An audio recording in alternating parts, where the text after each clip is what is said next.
Hello বন্ধুরা, Bengali spice চ্যানেলে তোমাদের সবাইকে স্বাগত জানাই।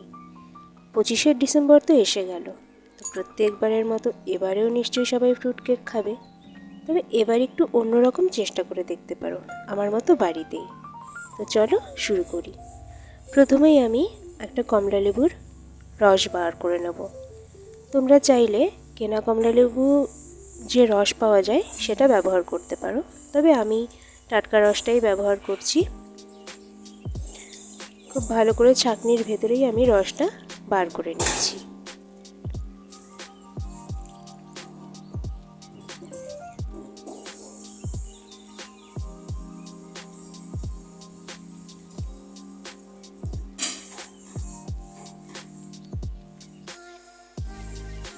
পরিমাণ মতো রস বার করা হয়ে গেছে। এবার এখানটাতে আমি নিয়েছি কিছু ড্রাই ফ্রুটস। আমার পছন্দের ড্রাই ফ্রুটসগুলোই নিয়েছি লাল রঙের টুটি ফ্রুটি, কিশমিশ, কাজু আর দিয়েছিলাম চিনেবাদাম, তো সেটা লাস্টে দিয়েছিলাম।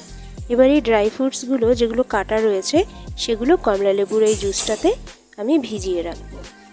আমি এখানে 4 থেকে 5 ঘন্টার জন্য ভিজিয়ে রাখছি, তোমরা 24 ঘন্টার জন্যও ভিজিয়ে রাখতে পারো।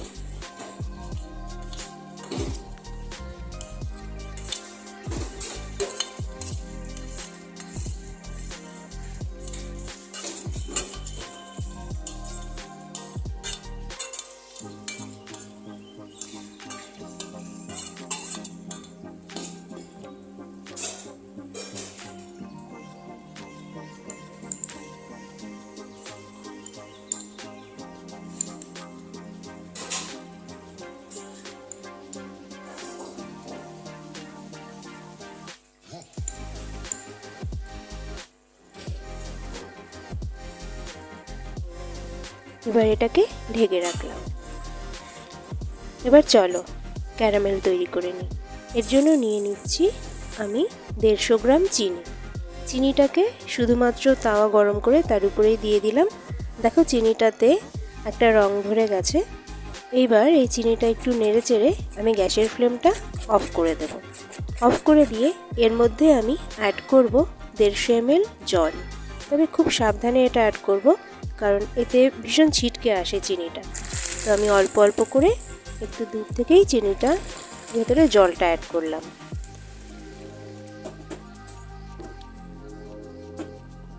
এবার আমি গ্যাসের ফ্লেমটা অন করে দিচ্ছি।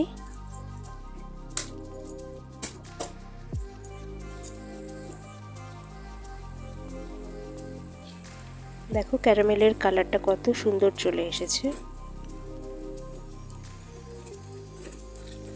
এবার আমি এটাকে ঠান্ডা হতে দেব। ওদিকে ক্যারামেলটা ঠান্ডা হয়ে গেছে। এবার এর ভেতরে বাটির ভেতরে আমি দিয়ে দেব 250 গ্রাম গুঁড়ো চিনি। এই চিনিটা আমি মিক্সিতেই গুঁড়ো করে নিয়েছি, তোমরা চাইলে কিনতেও পারো। আর এর ভেতরে দিয়ে দিলাম 150 ml দুধ আর দেব 150 ml রিফাইন্ড তেল, তোমরা চাইলে বাটারও ব্যবহার করতে পারো। এবার এই তিনটে মিশ্রণকে আমি খুব ভালোভাবে মিশিয়ে নেব।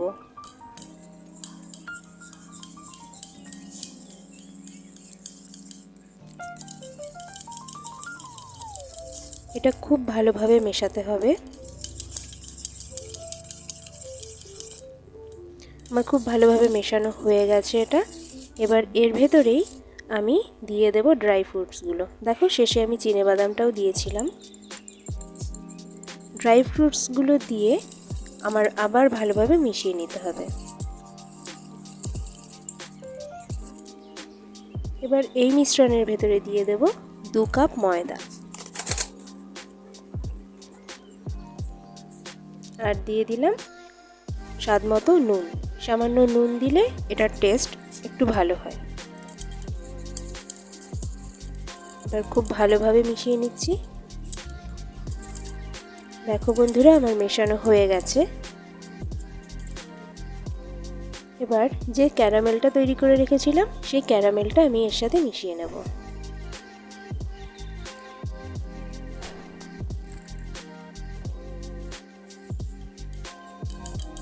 এবার এটাকে খুব ভালোভাবে মিশিয়ে নেব। দেখো কালারটা কত সুন্দর এসেছে।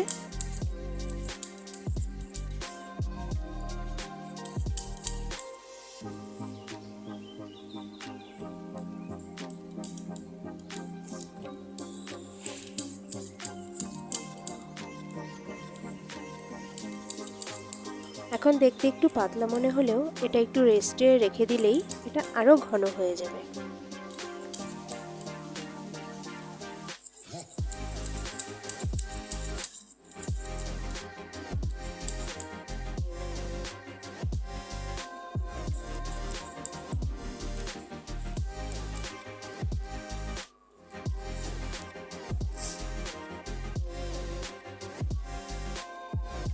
আমি এবার এটাকে চাপা দিয়ে রাখছি।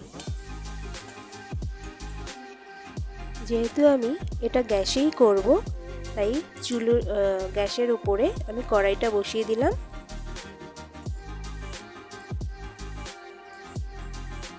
আর কড়াইটাকে খুব ভালোভাবে গরম করে নিচ্ছি। আর এদিকে আমি কেকের ব্যাটারটার ভেতরে দিয়ে দিলাম সামান্য পরিমাণে বেকিং সোডা। আমি এখানে বেকিং পাউডার ব্যবহার করছি না। আর দিয়ে দিচ্ছি 1 চিপি ভিনিগার। এবার এটাকে খুব ভালোভাবে আমি মিশিয়ে নেব।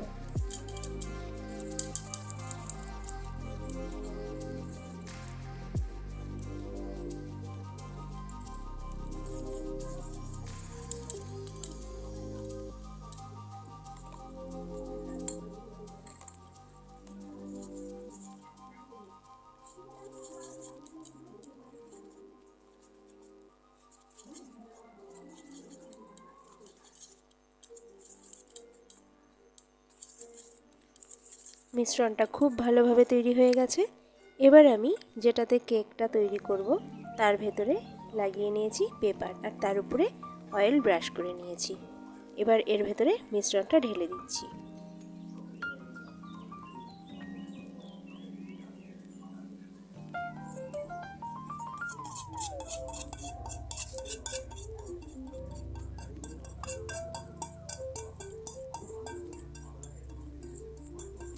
মিশ্রণটা ঢেলে দেওয়ার পরে দেখো এর উপরে কিছু বাবলস রয়েছে, তো আমি এই বাবলসগুলোকে ঠিক করে দেব। তো প্রথমে বাটিটা ধরে একটু নাড়া দেবো, আর এরপরে ব্লেন্ডারটা দিয়ে উপরে ভালো করে নেড়ে দেব, এতে বাবলসগুলো আর থাকবে না। এবার কড়াইয়ের ভিতরে একটা স্ট্যান্ড বসিয়ে আমি কেকের বাটিটা বসিয়ে দিচ্ছি। দেখো কেকের বাটিটা বসিয়ে দিলাম। এবার আর একটা কড়াই দিয়ে আমি এটাকে চাপা দিয়ে দেব।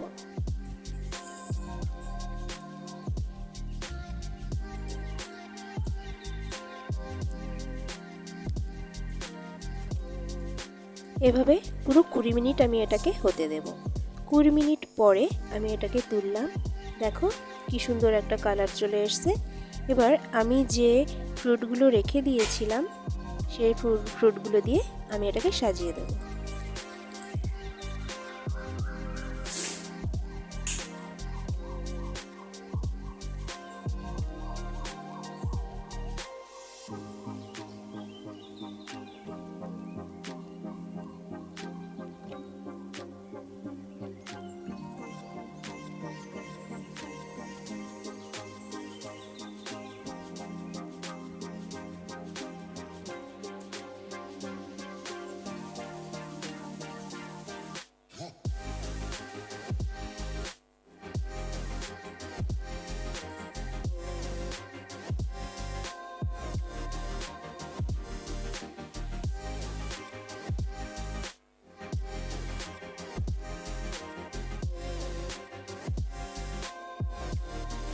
সাজিয়ে দেবার পর দেখো কত সুন্দর লাগছে।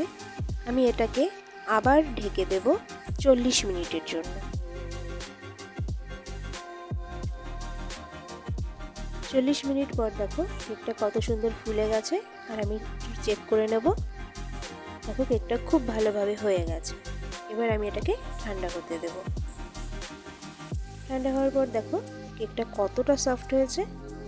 এবার অন্য একটা পাত্রে আমি এটাকে বার করে নেব।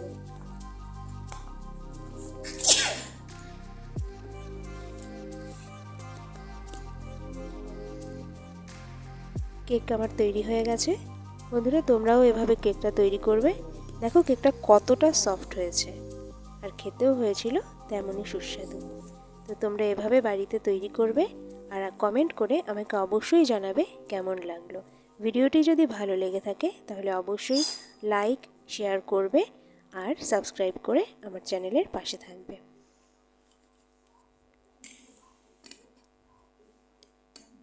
তাহলে তোমাদের সবাইকে জানাচ্ছি অ্যাডভান্স 25শে ডিসেম্বরের শুভেচ্ছা। তোমরা সবাই ভালো থেকো। টাটা।